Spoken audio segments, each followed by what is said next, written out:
కాబట్టి నువ్వు లోక సంబంధంగా లోకుల ప్రకారం నువ్వు జీవిస్తే నువ్వు దేవుని సంబంధం కాదు.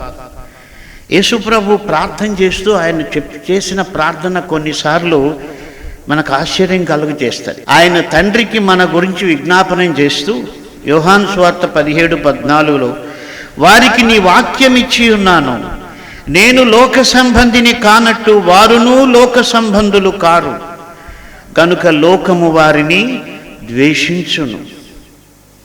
మళ్ళా అంటున్నాడు 16వ వచనంలో, నేను లోక సంబంధిని కానట్టు వారును లోక సంబంధులు కారు.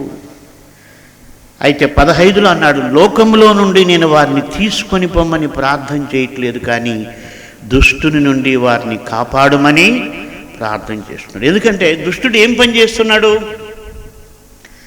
లోకమంతా తన ఆధీనంలో ఉంచుకున్నాడు.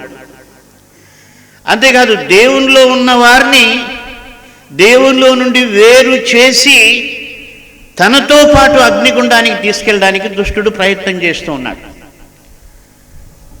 ఇక్కడ మనం ఒక విషయం గమనించాలి.